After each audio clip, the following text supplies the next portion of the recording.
This is Neurology Recall, a collection of our most useful, practical, and educational podcasts on a wide variety of topics selected from our neurology podcast collection. Whether you are new to neurology and training or have been practicing for many years, Neurology Recall is designed to help you continue to learn the essentials of neurology, easily, one podcast at a time.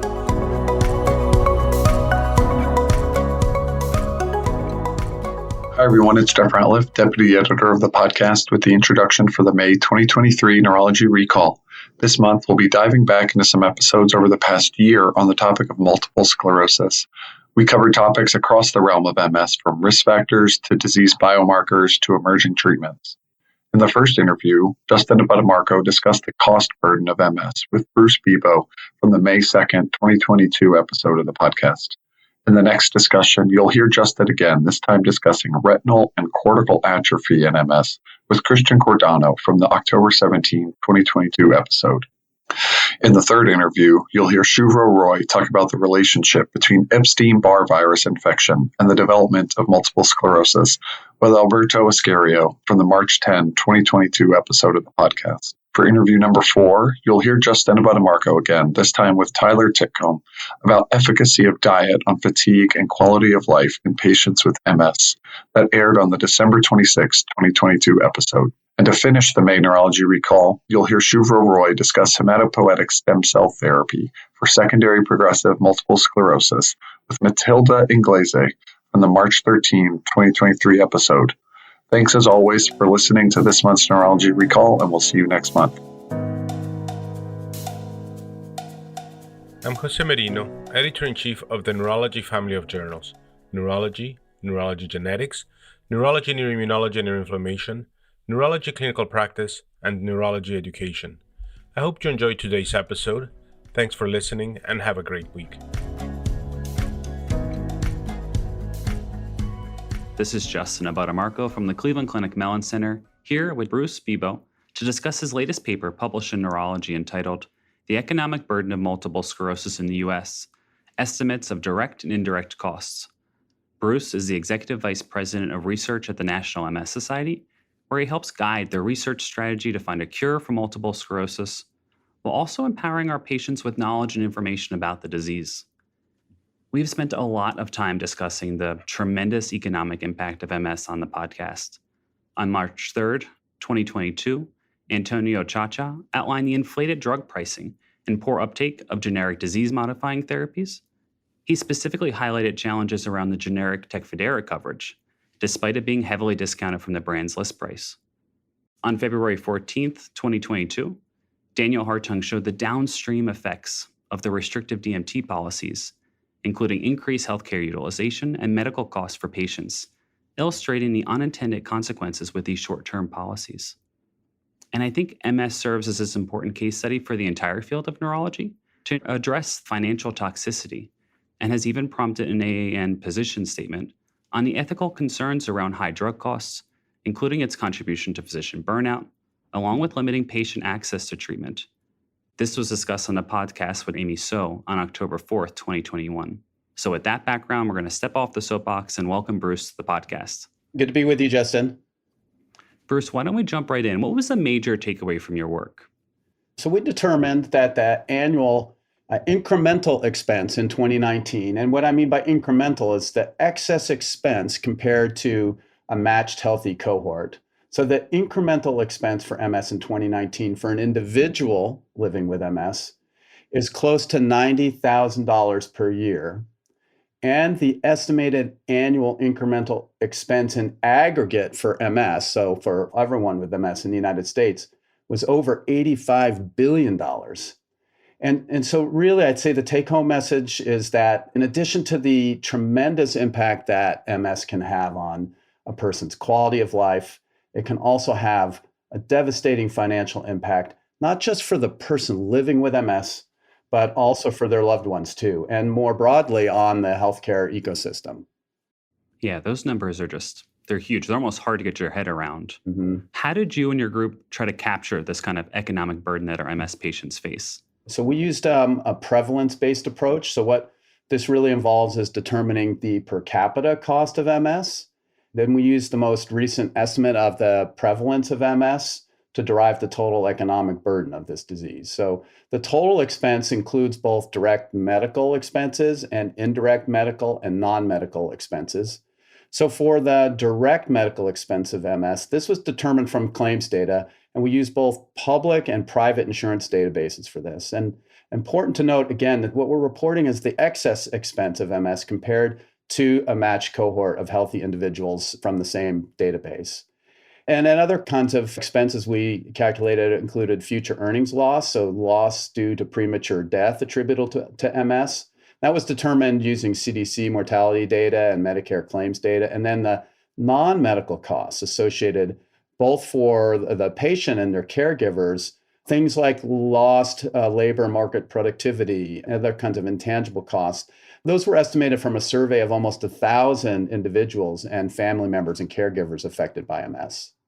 So just that high-level summary, you've analyzed these numerous data sources to provide a very holistic picture of the costs associated with MS, both inside and outside of the healthcare system. You listed those sources, and you looked at over a 3-year period from 2017 to 2019, took all of that data, compared it to a matched comparison group to, again, find that excess cost with multiple sclerosis. Is that right? Exactly. Let's look at that direct healthcare cost category a little bit more. What did you guys find there? Sure. So the direct medical expense was determined to be $63.3 billion, which is about 3/4 of the total economic burden of MS. And the outpatient retail prescription medications, that was the largest component of the direct medical cost. So of the direct medical cost, the outpatient retail prescription medications represent about 60% of the direct medical cost. And this is an observation that's consistent with a number of other recently published studies that document the cost of, particularly of disease-modifying therapies in MS. And then the other big category in that direct medical expense were clinical administered medications. And these would really mostly be the infused disease-modifying therapies. These are often delivered in a more of an inpatient environment. And then outpatient expenses was another major driver of the direct medical expense. And when you're talking about our infusion-based therapies, were you capturing that whole cost associated with the infusion along with the prescription drug? That's correct. Exactly. There's been a lot of work looking at how socioeconomic disadvantage is associated with poor outcomes, both in MS and I think more broadly in neurology. Did you find any such trends in your analysis?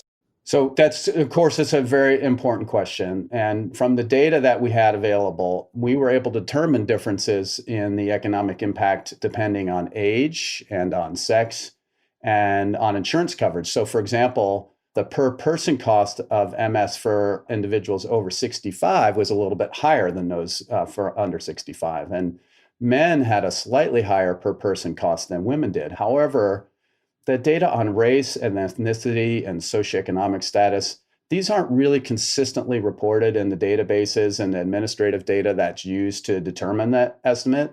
So it was really not possible using this study design and the data available for this study to answer the question around socioeconomics or race or ethnicity. It's clearly a very important question, and it's something we're going to work with our advisors to try to dig into a little bit more. Okay, that's really good. We'll keep us posted on that work. How about the indirect costs? I think this is harder to quantify. It's less tangible for patients and their loved ones. What did you find? Right. So, well, this is the information that was derived through the survey of over 1,000 people living with MS, and we were able to calculate both the intangible expenses associated with the person living with MS as well as their caregivers. Maybe a highlight here, Justin, would be kind of thinking about employment. So, for example, we know that a lot of studies have shown that the disability that's caused by MS can limit employment and have significant effects on earnings. So one of the things we found was that among working age persons with MS, 58.7 were in the labor market, and that's compared to the national labor force participation rate of 63.1%. So there's a difference there. I think that maybe some good news here is there is some indication that those rates have changed and have improved with the advent of disease-modifying therapies. Another interesting metric that we track is not just employment, but it's productivity loss. So we are looking at absenteeism, which is really the average number of days an individual is working in a month. And we were looking at that for both persons with MS and their caregivers, and then also looking at presenteeism. So this is around lost productivity that occurs when employees are not really fully functioning in the workplace. So I think it was interesting to show that, or to observe that presenteeism accounted for about 26% and absenteeism accounted for about 28% of those indirect intangible costs of MS. No, I really loved the employment figures that you had in your paper, right? Our clinical trials focus in on EDSS scores or time 20-foot walk, but these kind of real world outcomes that really matter to our patients and caregivers are so important to look at and see how that's trending over time, right? There's so many tangible and intangible benefits to employment or attending school, salary, structure to life, opportunities for social interaction. So I really applaud you for going and looking at those kind of details. It's really interesting. I think one of the benefits of the pandemic is breaking down barriers to include family members, caregivers in a visit, whether on the phone or virtually if they can't be there in person. But what did you find in terms of caregiver burden? And how can we incorporate that data into the clinic? Yeah, so great question, and one that's not really reported very often. Remember, I shared that the estimate of the excess indirect and non-medical or intangible costs of MS were in total $22.1 billion out of the $85 billion. And $4.2 billion of that expense was attributed to non-paid caregivers. So about 20%, right, of that $22 billion in that intangible and indirect and non-medical expense were attributed to caregivers. And primarily that came from things like absenteeism, presenteeism, and premature retirement. Those were the main drivers of that intangible expense in the caregiver population. Any thoughts on how we can apply that at the bedside with our patients and their caregivers during a visit? What I'm hoping, one thing we accomplished by publishing and promoting the results of this paper, Justin, is just that awareness of the impact of MS. It's, I think, easy when you're in the clinic to appreciate and perhaps consider the economics of MS for that individual that's in front of you, but perhaps not as obvious the impact on loved ones and caregivers. And so I think what I'm hoping is this illustrates the really profound economic impact that MS can have among the individuals affected, but also by their caregivers. I would also love to point out that the National MS Society has tremendous resource for people with MS and their family members. And that resource is called the MS Navigator. And I would encourage the listeners of this podcast to direct their patients who may be having some issues related to workplace accommodations or employment to reach out to one of our navigators. And we have experts in this area. It's a tricky spot. And I think getting informed expert advice about how to potentially reveal your diagnosis at work and asking for accommodations, I think I would recommend seeking some advice about how to do that before doing it. And a navigator is a tremendous resource for that. No, absolutely. I thank you for highlighting. I've used that in clinic for some of our patients that were really challenged in this area. How do you sign up for that? I think there's a telephone number and there's a link on your website. Is that right? I direct people to the Society's website, and it's a phone number that you can call. It's more than just a helpline. This is really a comprehensive resource for your patients with MS that can go from, sort of recommendations about lifestyle accommodations all the way to case management, Justin. I mean, there are occasionally people who get in a real difficult situations related to their MS from health and employment and finances. And this service can help people even at that level. Great. Anything else that you wanted to highlight, Bruce? I think in my mind, one of the things I hoped we could accomplish, and I'm quite sure we are accomplishing with this study really, Justin, is to just illustrate how impactful MS is, both medically and economically. One of the things this publication, this paper does is heighten the urgency, increase the urgency that we all feel for finding solutions for people with MS, both medically and socially and economically. Yeah, I couldn't agree more. And I think it's a perfect way to conclude. Thank you for your time today. In addition to all of your advocacy work around multiple sclerosis. For our listeners, I want to encourage everyone to check out Bruce's article in Neurology Journal. Hello and welcome.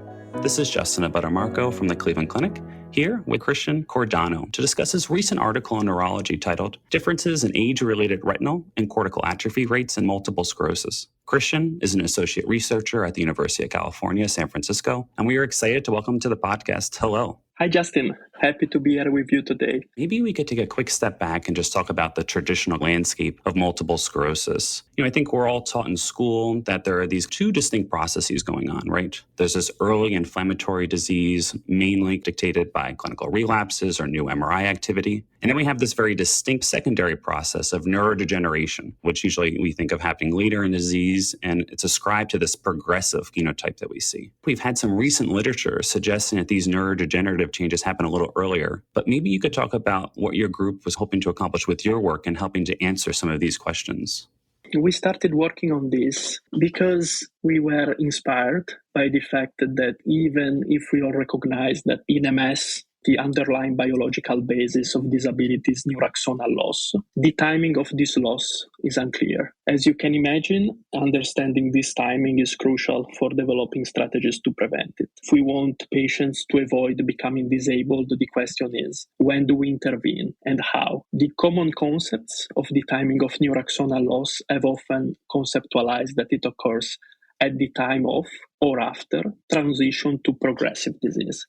So coming back to what you were saying, usually we have a relapsing remitting disease that is followed by a period in which patients have accumulation of disability without acute attacks. And so usually we were thinking, okay, if at a certain point there is disability accumulation, there will be also faster or more important neurodegeneration. Alternatively, others have contended that neurodegeneration is best represented as a straight line with consistent rates of neuraxonal loss throughout the course of disease. We considered that given the complexity and stochasticity of both the immunological and neurodegenerative processes underlying injury in the disease, the likelihood that the patient would have a constant rate of decline throughout the course of disease to be low and worthy of additional assessment. And as a consequence of these thoughts, we started planning our work.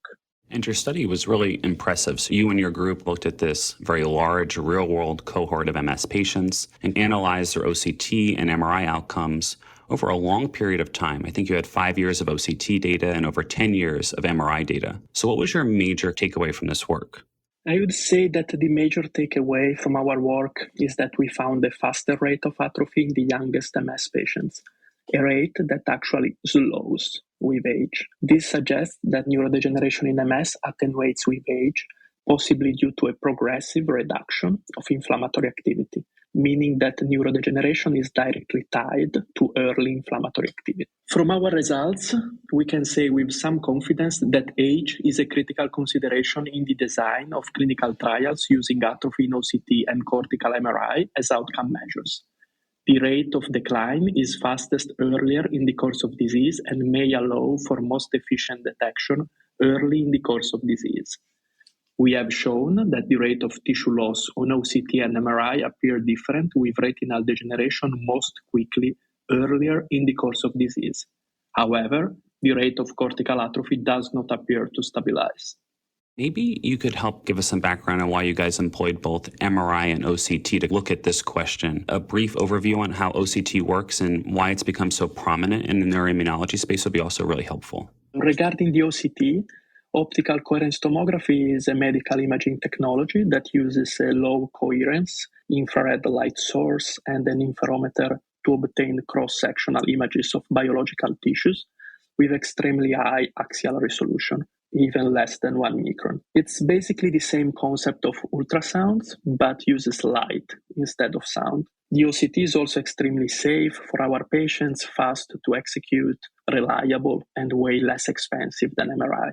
Regarding our choice to use both MRI and OCT, previous work looked at different areas of the CNS And we wanted to analyze both a cerebral gray matter area and the retinal gray matter area. Gray matter is not a term that we usually use for the retina, but if we think about the GCIPL, the layer that we analyzed, it contains mostly cell bodies of the retinal ganglion cells that are neurons and their synapses, while the cortex contains a bunch of other glial cells that are absent or rare in the retina. So maybe we can say that the GCIPL is more gray matter than the brain cortex.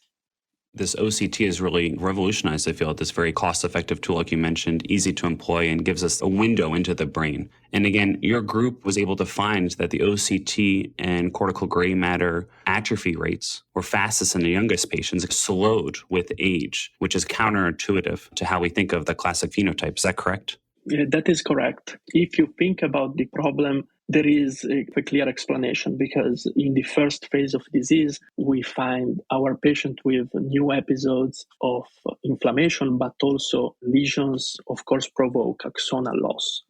So it is likely that these lesions provokes more axonal loss than the neuropathological processes that MS develops in the last stages of the disease. And you and your group also looked at the impact of DMTs and broke down these medications into this modest, moderate, and high efficacy groups, which I think brings us to this other big question facing our field.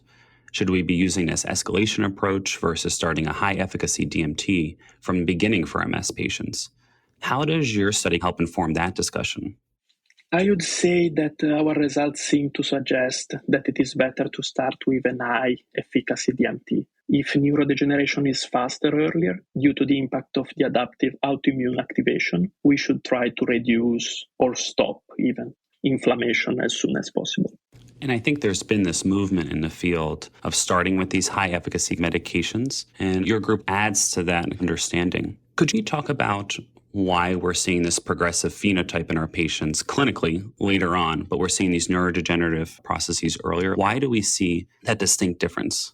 We don't know for sure. I think that an important concept that needs to be stressed is that neurodegeneration in the cortex may be masked or influenced by the significant volume of glial cell in the cerebral cortex. One thing that I see frequently working with animal models, for example, electron microscopy images of the optic nerve, I frequently see tissue that looking at it looks normal, but then with electron microscopy, I see that only a very limited amount of the tissue is still alive. So we could quantify volumes that are not really representing the number or the quantity of neurons that are alive. But also there is the concept that is well known, and I think it makes perfectly sense, of the functional reserve. So our patients probably have neurodegeneration that starts since the beginning of the disease, but our central nervous system is able to respond to this loss of cells for years. And then at a certain point, unfortunately, a threshold is reached. And after that threshold, a limited amount of cellular loss means accumulation of disability. Maybe we could talk about how this changes management for our patients on a day-to-day basis. We talk about these findings on a population level in your cohort, but how do we apply this to an individual patient, right, when we're at the bedside? As you were mentioning, we have an amazing, well-studied cohort that is the EPIC cohort. And these results are the consequences of the possibility to average the data of hundreds and hundreds of patients. So it is complicated because every patient has his own characteristic, and also we don't know precisely what our measures of volume are telling us, if they are speaking to us about neurodegeneration or if that atrophy is actually meaning something else. So I would say that even if patients treated with moderate and high efficacy treatment showed a different pattern of neurodegeneration across ages, the sample size of these two groups did not allow to highlight statistically significant differences. So these results are really not conclusive. And as we said before, the take-home message here is that neurodegeneration, and so we should not wait to use high-efficacy drugs. Absolutely. And I think even just talking about that with our patients, right, describing this little bit of a paradigm shift that we're seeing is helpful. But I agree there are clear challenges when implementing these atrophy measures into clinical practice for the individual patients. There are many different processes that can impact that atrophy, DMT being one of them, comorbidities, even hydration status. So I think it brings a challenge in taking this into, the individual patient. Is that right? I completely agree. Are there any other techniques or approaches you see being utilized to look at neurodegenerative changes in the future? I am fascinated by some new approaches that I think will be extremely important in the future, in particular techniques for looking at synapses, but also blood and CSF-based biomarkers. But we need to be sure about what they are actually measuring. And any other points that you're hoping the audience would learn from your paper? I think that an important point is that we as researchers shouldn't presume things. We should always test our models. We were seeing that disability accumulates later in MS, and we thought that neurodegeneration was accelerating in that time frame. But probably this is not the case. And this includes us understanding if atrophy, that is not the same thing of neurodegeneration, of course, is a cell death or reduction in tissue volume, and understanding if neurodegeneration in the cortex may be masked by the significant volume of glial cells in the cerebral cortex. I just want to take a second and say thank you for your time and your expertise today, sharing this high-level work you've been doing. For our podcast listeners, I encourage everyone to check out the article in Neurology, again, titled Differences in Age-Related Retinal and Cortical Atrophy Rates in Multiple Sclerosis. Christian, thank you. Thank you so much for having me. Hi, this is Shuvra Roy, and today I am so lucky to be joined by Dr. Alberto Ascherio, professor of medicine at Harvard Medical School and professor of epidemiology and nutrition at the Harvard T.H. Chan School of Public Health. He is the senior author of the paper that has seemingly captured the world's eye, recently published in Science, titled Longitudinal Analysis Reveals High Prevalence of Epstein-Barr Virus in Multiple Sclerosis. Dr. Ascherio, I think the release of this study is the first time that my friends and family, even those outside medicine, have wanted to ask me anything about my career or MS. So thank you for your tireless work in both highlighting and helping us better understand this disease. And thank you so much for joining us. Hi, Shuvro. You're most welcome. Thank you. So I know this has been an area of research for you for years, some might even say decades. And so I was hoping we could begin by having you take us through the existing understanding of the relationship between Epstein-Barr virus and multiple sclerosis, specifically before your recent study was published. Oh, yes. The idea that the Epstein-Barr virus, EBV for short, is related to MS, it dates back to the 1980s. The problem is because the virus is virtually ubiquitous, so infects over 95% of the people, it's been extremely challenging to provide convincing evidence that it can cause a relatively rare disease like multiple sclerosis. So until now, if you read the good reviews on MS, they would describe MS as an autoimmune disease of unknown etiology, with no mention to EBV, even if a few of us have been trying for a number of years to suggest that EBV should be part of the picture. Absolutely. And the part of the challenge of proving such an idea is, of course, trying to design a study that can prove causality. And I think one of the most common comments I've heard from those who read this article is how much they appreciate the design of the study and what a triumph it is for epidemiology as a whole. So how did you come up with the idea for this study, particularly working with a military population? And walk us through the design.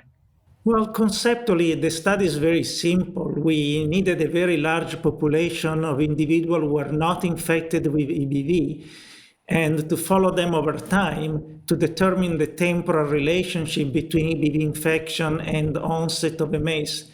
So we started looking around the world and see if there any such population where we could do this study. So the US military emerged the only setting in which it was possible to do a study of this magnitude. With over 10 million people in active military duty, a long time. It's not 10 million people all at the same time. It's just the overall population of over 10 million people in a 20 years of time. So there were several individuals who were EBV negative. And the conditions were set to detect the number of cases of MS in this population and to screen this individual for the time of EBV infection using previously archived blood samples. And could you take us through the most important findings and specifically tell us how this study changes our understanding of MS? Yes, it's quite striking. So these young men and women recruited at approximately the age of 18 years who are EBV negative, they don't get MS. They virtually never get MS unless they're first infected with the virus. And this is something that you would observe by chance less than 1 in a million time. And not only, we used several controls to make sure that this was a specific association between EBV and MS. We look at another virus, cytomegalovirus, which is transmitted by saliva in a manner similar to EBV. And we didn't find any relation between the time of CMV infection and the occurrence of MS. Better said, there was, if anything, was a slightly inverse association. So the risk of MS was a bit lower among individuals who became infected with CMV. And we also use the neurofilament light chain, which is a biomarker of neurodegeneration, to make sure that we're capturing the very beginning of the pathological process that leads to MS. And we found that EBV infection precedes not only the onset of MS, but also the first sign, the real initiation of the pathology, which is reflected in a serum NFL elevation. Finally, just the last step was, well, there are so many viruses, and maybe other viruses are also contributing to this. So we did a virome-wide agnostic screening of all the peptides covering all the human virome, comparing individuals with MS and matched controls. And we found the only peptides that really elicit different responses in the two groups are all EBV peptides. So this was quite striking. And so for context, I know, as you mentioned, about one of the 800 some incident cases of MS was EBV seronegative. Almost, I believe it was every case had to have EBV seroconversion before MS onset. There was a 32 times increased risk of MS with EBV seroconversion. For context, that when they first started looking at lung cancer and the risk of smoking leading to lung cancer, there was a 15 times increased risk. And so obviously this data is remarkably impressive. At the same time, we know, as you said, 95% of adults are infected with EBV, lots of kissing going around, maybe less nowadays. And there are plenty of folks that are infected with this virus who don't go on to develop MS. So I guess the question is, how do we reconcile these findings with other data such as genetic polymorphisms like HLA-DR15 that confer an increased risk of MS, or certain environmental exposures or sex differences? So good you brought up the example of smoking, because I like to mention that in the 1950s, when Richard Doll in the UK did the first studies on smoking and lung cancer, the prevalence of smoking among men in the UK was over 95%. So in some way it was an analogous situation to what we are seeing for EBV. It was almost a ubiquitous exposure. Obviously, nobody would think today that if everyone smoked, that smoking stopped to be a cause of lung cancer. As you say, in both the case of lung cancer, only less than probably 1 in 10 smokers will develop lung cancer. In the case of MS, other factors must be at play.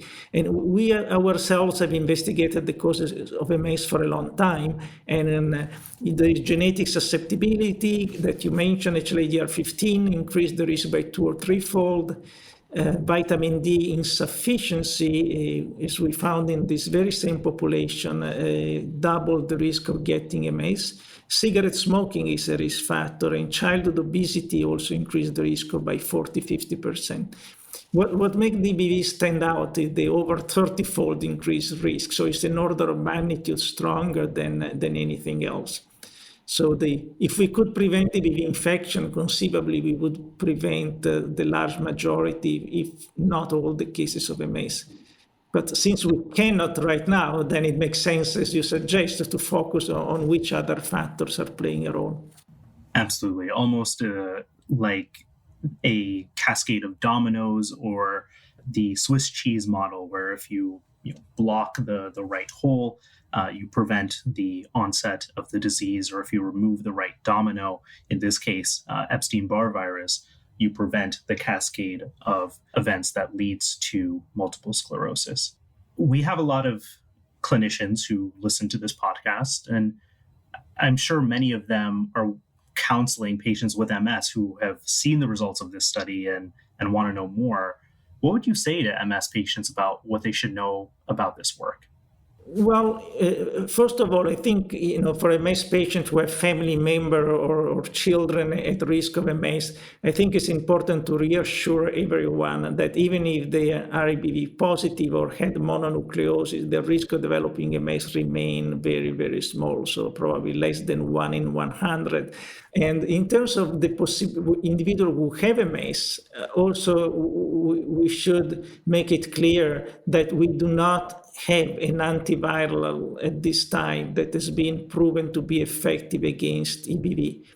In fact, the most effective drugs that are being used, the anti-CD20 antibodies, rituximab and ocrelizumab, deplete the B cells that are the primary site of persistence of the EBV virus. And so those remain the best available treatment until we can prove it otherwise. You could not have directed me better. My next question was going to be about therapies. And as you so eloquently just stated, our best targets right now are with targeting the B cells, whether it is depleting the peripheral B cell population through rituximab or ocrelizumab, or through preventing the peripheral T cells from trafficking into the CNS via CD52 through natalizumab. Now, I'm sure you're aware that Moderna is developing an mRNA vaccine targeting EBV, and Atera is enrolling for a phase 2 trial for ATA188, a T cell therapy that targets EBV-infected T cells. Are you optimistic? What are your thoughts about these therapies in development, and who do you think they potentially benefit? Let's start with the vaccine. So a vaccine that confers sterile immunity, that completely prevents EBV infection, I believe it would prevent virtually all cases of MS, or certainly the large majority. Now, vaccine, as we know in this COVID-19 era, many times what they do, they reduce the severity of the symptoms of an infection. They do not necessarily prevent infection.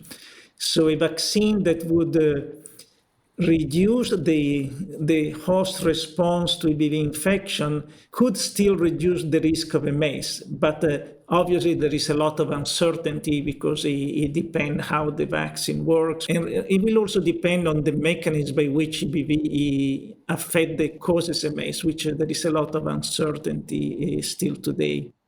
Concerning the cytotoxic T cell, the Atara trial, it is, conceptually is a very, sound treatment. It's not as easy as taking a oral antiviral drug if we could develop one, but it could be effective. The trial is ongoing, so I'm just looking forward to seeing more data. The data we have so far, I think, are insufficient to draw conclusions. Absolutely. I think we all are excited to see what the results are there. Do you have any plans to further analyze these data? Perhaps how many of these patients went on to develop a relapsing or progressive course? What else do you think we can learn? Well, what I think would be very useful if we could predict which individuals following EBV infection will develop MS, because that would allow us to intervene with possibly a preventive trial or secondary prevention, or to stop the disease before it becomes clinically manifest. So the question we will address is there any signature in the antibody response that could allow us to identify those individuals who are more likely to get MS. Not in this population, more generally, we are collaborating with colleagues in a clinical setting, possibly to test antiviral drugs that in vitro have been shown to be effective against EBV. So we are trying to get funding to do a trial to see if this drug is add-on to standard treatment could contribute to to achieve better results. That would be absolutely remarkable, and of course, certainly something that could help us act on EBV before necessarily having to vaccinate a massive population, and of course targeting children. Well, Alberto, this has been a remarkable conversation, and I can't thank you enough for joining us, and congratulations again on this remarkable study. Thank you, Shuvro. A pleasure to talk with you, and we are all looking for a better future for people with MS and people at risk of MS.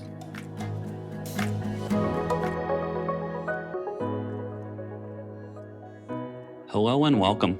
This is Justin Abutamarco from the Cleveland Clinic, here with Tyler Ticomb to discuss this recent article in Neurology titled Efficacy of Diet on Fatigue and Quality of Life in Multiple Sclerosis, a systematic review and network meta-analysis of randomized trials. Tyler is a registered dietitian with his doctorate in nutritional sciences and is an instructor in the Department of Internal Medicine at the University of Iowa. Tyler, hello and welcome. Hi, thanks for having me. Tyler, there are very few absolutes in medicine, but I think patients bringing up concerns around fatigue and diet in our MS population may be the exception to that rule. I mean, fatigue is definitely one of the most pervasive and disabling symptoms that I hear about, and we have very few effective interventions to offer them. And I think along the patient's journey, dietary questions, specific diets to follow, usually come up in the course of our discussions. So I'm really excited to explore this further with you.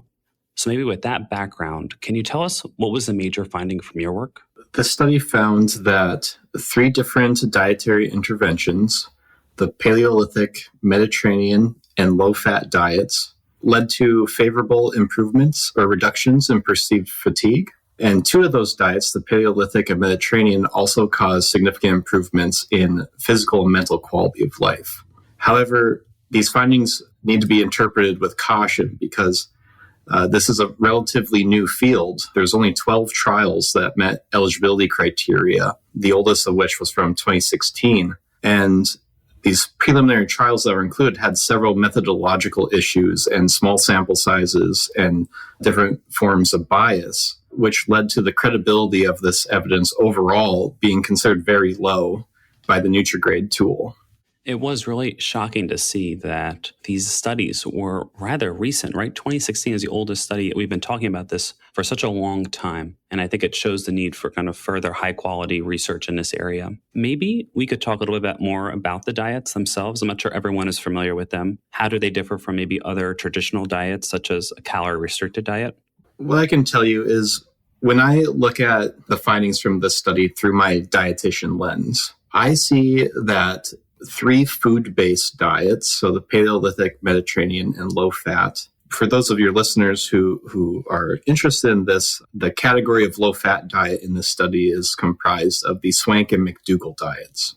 So very food-based approaches. Those are the diets that led to favorable outcomes in this study. The 3 energy-based diets, the ketogenic, the calorie restriction, and the fasting diet strategies, were not associated with any favorable outcomes. So when I compare across these different diets, these food-based diets that had favorable outcomes, I noticed some trends where they all, to some degree, recommend high intake of fruits and vegetables, emphasize whole grains over refined grains, lean meats, nuts and seeds, fish and seafood, and they all have some sort of recommendation for the elimination or avoidance of ultra-processed foods that are rich sources of added sugar, sodium, and saturated and hydrogenated fatty acids. And what's really striking to me about this observation is that those recommendations that I just listed off, that these 3 food-based approaches all share, are very similar to the dietary guidelines for American recommendations. And they're even basically exactly what a registered dietitian would recommend to the average person who doesn't have some sort of condition that has specific medical nutrition therapy for it. I do want to mention, though, that some of these more restrictive type diets, like the Paleolithic or calorie restriction or the McDougall diet that's included in this low-fat group in this study, because they restrict certain foods and food groups, they may increase risk for things like micronutrient deficiencies, malnutrition, or even disordered eating. This is one thing that definitely should be a concern as this field moves forward. So we have a few things to keep an eye on in terms of patients and patient management if they're adhering to one of these diets. Absolutely. So let's move on to maybe the methodology. So you guys employed the systematic review in accordance to kind of best practices, PRISMA guidelines. And again, you were identifying those high quality papers, some randomized trials with a focus on diet rather than other pieces like supplements or exercise routine. What else should our listeners know about the methodology you guys employed in this paper? Network meta-analyses are a relatively new method. The oldest paper on network meta-analysis that I'm personally aware of is from, I believe, 2011. A network meta-analysis is different than standard pairwise or dose-response meta-analysis in that a network meta-analysis creates a network of all the studies that you include based on the direct comparisons. And by direct comparisons, I mean the intervention A compared to intervention B that the study actually compared. And when it does this, you can utilize what's referred to as a common comparator. So if you can imagine that we have 2 studies, let's say one that compares the Paleolithic diet to a control diet, and study 2 that compares a Mediterranean to a control diet. When you formulate this network, because both the Mediterranean and the Paleolithic diets have studies where they are compared to control, you can go through the control group, this common comparator, and actually derive estimates between the Paleolithic and Mediterranean diets. So a network meta-analysis allows you to simultaneously compare and contrast every intervention that you include in the network meta-analysis. With this, obviously, when you're comparing 2 interventions going through this common comparator, this is called indirect evidence, and it's not as good of evidence as direct evidence. So if you read this paper, there's a table in it, and it outlines what proportion of evidence comes from direct and indirect evidence for each of these comparisons. In this study, because there's such a small number of trials that were included in the network, a lot of this evidence is indirect evidence. However, every single diet that was included had at least 50% or more direct evidence compared to control. So because of that, the best estimates that we can get from this study are the comparisons of each individual diet to control.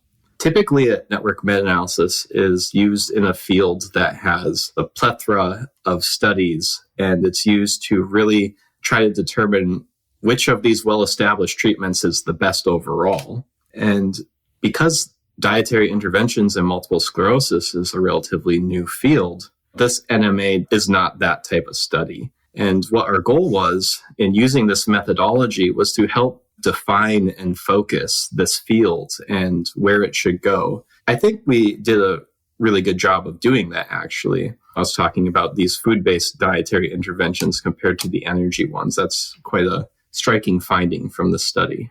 I think our patients are always looking for that high quality data, and anything we can share, I think, is always helpful. Again, informing the research end, right? How do we develop high quality research studies in this area is so important, like you've mentioned. Given your background and your work on this paper, why do you think there was a lack of effect seen with the other diets? Again, understanding some of the limitations with the data, but what do you hypothesize is going on there?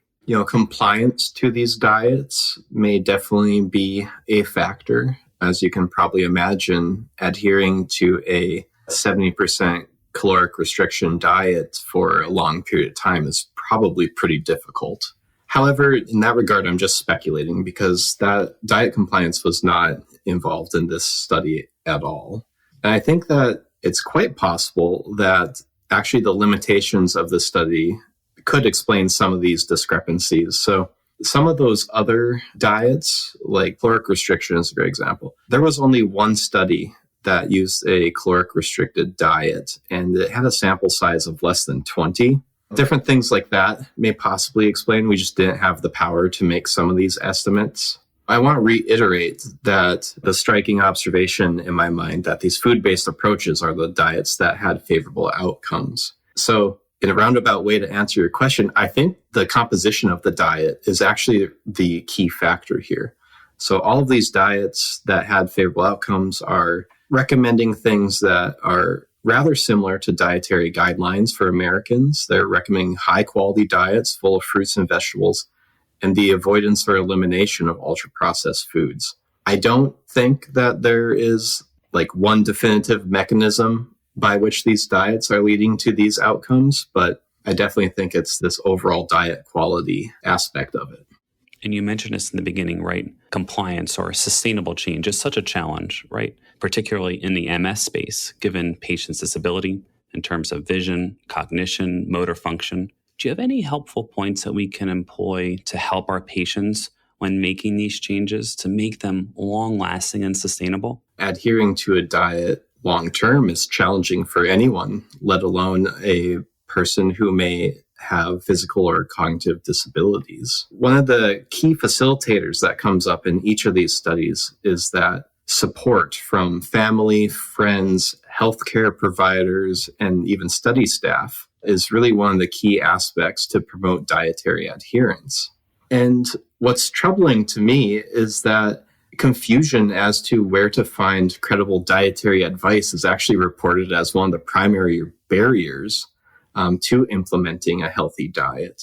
While this is a troubling observation, it's not really that surprising. There was a recent National Vital Statistics report, actually, that found that only about 25% of adults in the United States are aware of the dietary guidelines and the primary educational tool for the dietary guidelines, which is called MyPlate. So I think providing resources for what actually a healthy diet is comprised of is something that would be tremendously valuable to your average MS patient who is interested in diet. What struck me reading through some of that literature as well was patients looking for that sense of togetherness when making these changes. And it's funny, I use that type of thought process when we're talking about smoking. So if someone's smoking, I kind of look right over to the spouse and ask them if they're smoking and if they'd be willing to quit, because I think we've seen success when a patient's doing it with the units of their family or friends around them. But I didn't think about applying that same thought process to a dietary recommendation. So I think that's a really helpful, easy to employ tool in the clinic to, again, help with those sustainable changes. What do you think? That's an excellent point. And I can tell you that actually in the dietary intervention trials, we actually prefer our study participants to also have what we refer to as a adult support person. So a spouse, an adult child, a best friend, and have that person enroll in our study also. And really what that does is it gives our study participants an accountability partner. And we found that our participants who have this accountability partner do much better overall in our studies as far as adhering to the diets. Are there any other practical points that we can share with our listeners? Anything else we can employ at the bedside? The Dietary Guidelines for Americans, their website has a tremendous amount of free educational materials that can be provided to patients, including what I referred to earlier, which is called MyPlate, which is a graphical representation of what a healthy diet on a plate should look like. However, I want to emphasize that simply providing patients with handouts on diet is not an effective strategy for facilitating behavior change about diet. I think what a better strategy would actually be referral to registered dietitians to provide nutritional counseling, because this is well established to be the best strategy for facilitating behavior change about diet is nutritional counseling, which comprises of motivational interviewing and behavior change models. And I want to point out that any person who has a chronic disease or is considered at risk for a chronic disease can actually see a registered dietitian twice per year with no coinsurance and no copay as mandated by the Affordable Care Act. And I think a lot of people with MS would probably qualify for this. Surveys observe that about half of people with MS report implementing some sort of dietary modification. And since they're not being provided that information in the clinic, what is happening is they're probably finding this information on internet sources that may or may not be evidence-based and may be making very exaggerated claims about what this diet can do for them. So I just want to emphasize that referral to dietitians would be a much better strategy than allowing Dr. Google to be the primary source of nutrition information that your patients with MS are getting. And I think we have that multidisciplinary model set up in MS, but room for improvement because we don't hear as often about having the dietitian nutrition part of that kind of emphasized. So I think that's perfect. And it's a perfect way to conclude. I just want to thank you for your time today and then really walking us through this complex world of diet and MS outcomes. For our listeners, I encourage everyone to check out the article in Neurology titled Efficacy of Diet on Fatigue and Quality of Life in Multiple Sclerosis, a systematic review and network meta-analysis of randomized trials. Tyler, thanks again. Thanks for having me.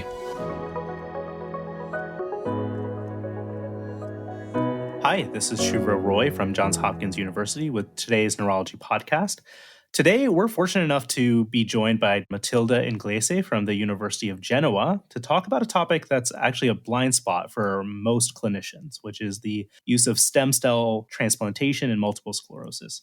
Matilda's work was recently published in Neurology titled Hematopoietic Stem Cell Transplantation in People with Active Secondary Progressive Multiple Sclerosis. Transplantation has classically been managed by hematology and oncology transplant experts, and the management of neuroimmunologic conditions has fallen into the purview of neurologists. As a result, it's a bit of a challenge to find a home for this sort of treatment, and particularly for this indication. So, Matilde, we're so grateful to have you join us. Thank you, Shuvra. I think the first thing to start with is really outlining the scope of the issue. And so I was wondering if you could take us through the current treatment landscape for patients with active secondary progressive MS. Treatment landscape for patients with active secondary progressive multiple sclerosis has evolved significantly over the past few years, especially in the US, where several disease-modifying treatments such as sibonimod or cladribine, ofatumumab, or ponsimod have been approved for relapse onset multiple sclerosis, including secondary progressive multiple sclerosis. In Europe, and especially in Italy, the situation is slightly different because only siponimod has actually been approved for secondary progressive multiple sclerosis. Although the landscape has evolved significantly for secondary progressive multiple sclerosis, we all know that these patients, the efficacy of treatments in reduction of disability worsening is modest. And what it is still unclear is that whether the effect of treatment persists over time. For instance, in the EXPAND trial, after 2 years of treatment with siponimod, the average delay of disability was only 19 days per year. So a small benefit after all. I think it's important to establish that hematopoietic stem cell transplant itself doesn't necessarily have a direct therapeutic effect on the nervous system, but rather, as I understand it, the goal of the procedure is to ablate and reset the immune system. What is our understanding of how stem cell transplant might work in the treatment of MS? The intense immunosuppression followed by autologous hematopoietic stem cell transplantation has been increasingly explored as treatment strategy for aggressive multiple sclerosis. And the rationale behind the treatment is to eliminate self-reacting cell clones, induce self-tolerance through a profound renewal of the immune system. And there are several biological mechanisms that are thought to be responsible for the resetting of aberrantly overactive immune response in multiple sclerosis. And some of these mechanisms, for example, includes the normalizations of the restricted T cell repertoire, both in the peripheral blood and in the CSF, or the selective reduction of the encephalotogenic effector response, the increase of immunoregulatory cell subsets, and the reduction of pathogenic memory cells within the bone marrow niche, all of which are thought to drive chronic inflammation. That's so fascinating, especially with regards to just understanding that we're looking at several different targets to target not just active inflammation, but perhaps the compartmentalized inflammation that we know may be driving progression independent of relapse. I was wondering if you could take us through the design of the study. How did you identify your patient population, and what were your endpoints here? Our study was a retrospective observational study, and the aim of this cohort study was to compare the effect of hematopoietic stem cell transplantation on disability outcomes in people with active secondary progressive multiple sclerosis in comparison to patients with active secondary progressive multiple sclerosis under other approved immunotherapies. And we collected data from the Italian bone marrow transplantations in multiple sclerosis register and from the Italian multiple sclerosis register. So the hypothesis was that patients with active secondary progressive multiple sclerosis have better disability outcomes when treated with hematopoietic stem cell transplantation than with other approved DMTs. And the primary objective of our study was to compare the proportion of patients with a 6 months confirmed disability progression in the two treatment groups. And as by convention, disability progressions was defined as an increase of 1 point in the EDSS score or 0.5 points if the baseline EDSS score was equal or greater than 5.5. And what did you find? Time to first confirmed disability progression was significantly longer in transplanted patients, with 61.7% of transplanted patients free from disability progression at 5 years. And patients who underwent transplantation were also more likely to experience a sustained disability improvement. So 34.7% of transplanted patients maintained an improvement, that means a lower EDSS than baseline, 3 years after transplant, versus a percentage of 4.6% of patients that maintained an improvement in the treatment arm with other disease-modifying treatment. So it was a very surprisingly positive finding. It was striking to see how in the stem cell transplant cohort that the average EDSS change per year was actually slightly negative, while it was obviously, as you mentioned, positive in the DMT cohort. And even when you adjust for the high efficacy therapies versus the lower efficacy therapies, those findings continued to persist. And what do you think accounts for those differences? So despite the treatment with the most of the available anti-inflammatory treatments, because the control active secondary progressive multiple sclerosis group was under treatment with several anti-inflammatory disease-modifying treatments, beta interferons, glatiramer acetate, azathioprine, mitoxantrone, fingolimod, natalizumab, methotrexate, teriflunomide, cyclophosphamide, dimethyl fumarate. And the only drugs that was not included was ocrelizumab. And despite this, the control group exhibited a mean disability accumulation of 0.16 EDSS point per year, and rate of confirmed disability progression in line with those reported in other studies on secondary progressive multiple sclerosis. Conversely, as you mentioned, in transplanted patients, we observed a stable EDSS time course over time with slightly negative changes. So I think that our results show that treatment with hematopoietic stem cell transplantation in early active secondary progressive multiple sclerosis has the potential to slow down and in some cases to reverse neurological disability. What do I think account for these differences?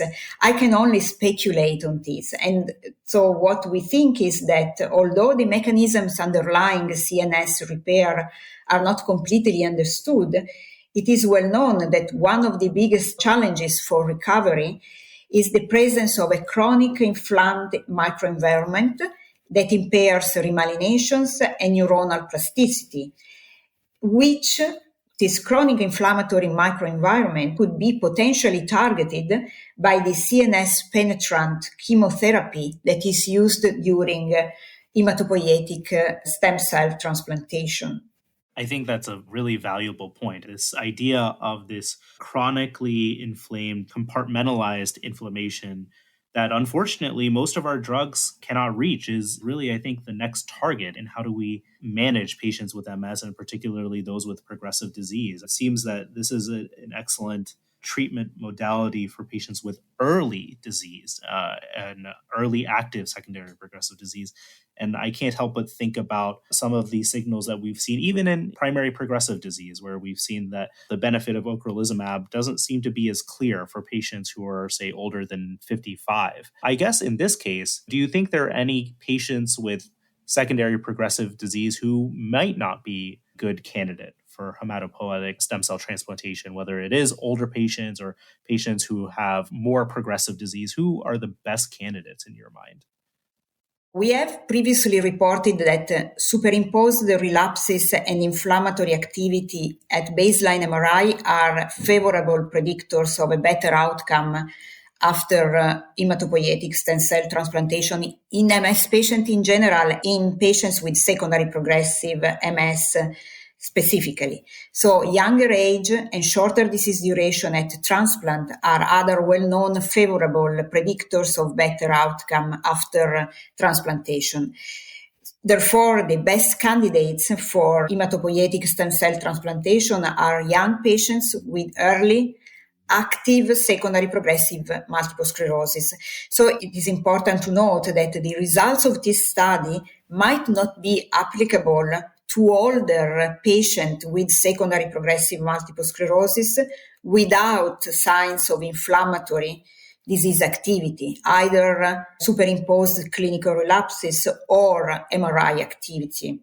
I think that's valuable information, especially as clinicians consider who they should be considering for this therapy, which I think we'll cover more in a few minutes because I'm really quite curious as to what you think and how you would go about choosing a patient for a stem cell transplantation. But, I think one of the other things, especially that's a blind spot for many of us as neurologists, is the idea of the appropriate conditioning regimen for a stem cell transplant. And I know there are a variety of different conditioning regimens, meaning the chemotherapeutic agents that are given to ablate the immune system before the stem cell transplant itself. In this case, you went with the BEAM protocol, which in existing studies seems to have the best efficacy, but perhaps is the most intensive, perhaps the most myeloablative. What are your thoughts on the appropriate conditioning regimens, or can you educate us on the different conditioning regimens available before a stem cell transplant? Yeah, this is a very good point because the optimal intensity of the conditioning regimen for hematopoietic stem cell transplantation in multiple sclerosis remains unknown. It's actually a hot topic and there is a lot of controversy around this topic. So the intermediate intensity conditioning regimens using cyclophosphamide and anti-thymocyte globulin that are purely lymphoablative and BEAM plus anti-thymocyte globulin that are, as you mentioned, myeloablative, are the most widely used conditioning regimens, with both demonstrating promising efficacy and both suggested as the most useful options by the European blood and bone marrow transplantation. In Italy, in one Italian court, the use of myeloablative beam conditioning regimens was independently associated with reduced probability of relapses, MRI activity, NADA3 failure in patients with relapsing remitting multiple sclerosis. But there are still controversies. I think that another important point is to note that there are other factors, such as the cyclophosphamide used during the mobilization of stem cells and the anti-thymocyte globulin. And these other factors may play a role in determining the overall intensity of the procedures as well.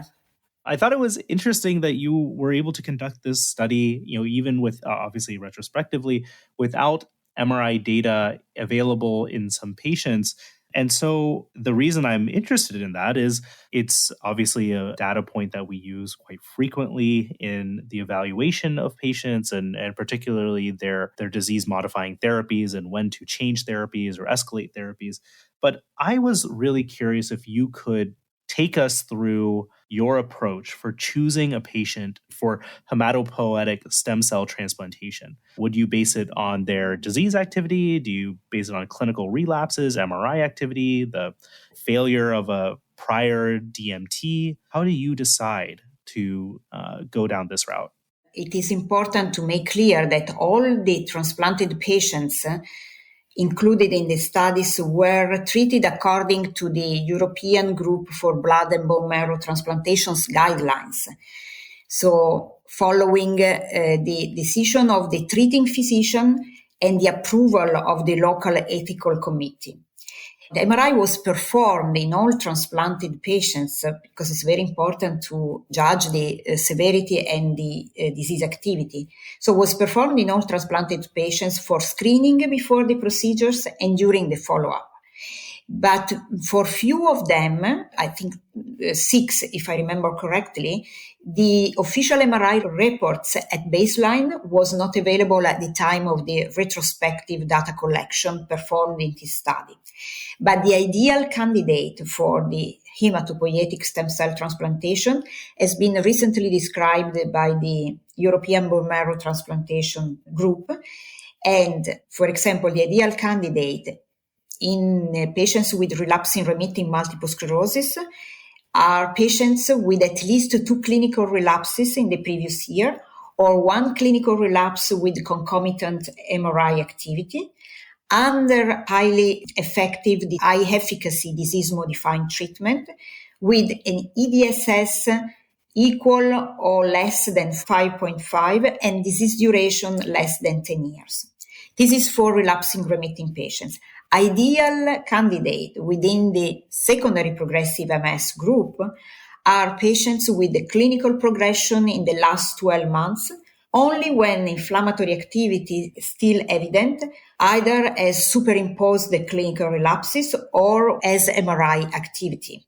That's very helpful. And I think very clearly outlines actually what patients we should be considering for the therapy. And as we've discussed, the use of stem cell transplant may help address the smoldering inflammation behind the blood-brain barrier that we theorize drives much of progression independent of relapse. From what you just said, it sounds as though this may be an option, certainly for patients who have phenotypes beyond secondary progressive disease. We know that progression independent of relapse activity, which occurs in relapse and MRI activity-free patient, is emerging as one of the main drivers of disability progression in all phases of multiple sclerosis. And so a shift away from simply targeting relapses and focal MRI activity is needed. And the focus of attention has to be redirected to halting the processes responsible for smoldering multiple sclerosis. So I think that as our knowledge about the mechanism underlying progression independent of relapse activity increases, and as long as we become able to identify biomarkers of progression independent of relapse activity, biomarkers of smoldering multiple sclerosis, the hematopoietic stem cell transplantation might play a role in all MS patients. But I think we need to increase our knowledge on and develop biomarkers, reproducible and robust biomarkers of smoldering and progression independent of relapse in multiple sclerosis. But bone marrow transplantation might become an option in all MS patients. Finally, if a patient were to be interested in trying to pursue this sort of therapy, obviously we know that these aren't readily available, and that especially for this indication has not been approved yet. And so I guess what, if any, counseling would you have for a patient in safely choosing a center to pursue transplant, and when should they really consider it? Both the National Multiple Sclerosis Society in the US and the European Bone Marrow Transplantation Group in Europe have published guidelines where patients are recommended to be treated only by specialized centers with experience and expertise in both MS treatment, MS care, and cell transplantation. This is extremely important because the center experience in treatment of autoimmune diseases results in a statistical significant improvement of overall survival, including disability-free survival and transplant-related mortality. So this is very important to be referred to centers with experience and expertise in the procedures. In addition, there are several prospective clinical trials that are ongoing worldwide in the US, in the UK, in Norway and Sweden, so in North Europe, and in Italy. And patients should be referred to those centers involved in such clinical trials as well. I really appreciate you taking us through such a wide spectrum of understanding the utility as well as even just the logistics of stem cell transplantation, particularly for patients with multiple sclerosis. Once again, if you would like to read the full results of Matilde's work published in Neurology titled Hematopoietic Stem Cell Transplantation in People with Active Secondary Progressive Multiple Sclerosis, you can certainly do so, and I certainly encourage you to do so. Matilde, thank you again so much for joining us. Thank you very much. It was a pleasure to have this conversation.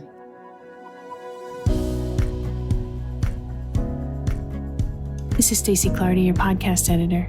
Thank you for listening and for letting us join you on your commute, while you're exercising, or even while you're brushing your teeth. This has been another episode of the Neurology Podcast, your best source of practical, relevant, and timely information for neurologists, clinicians, and patients.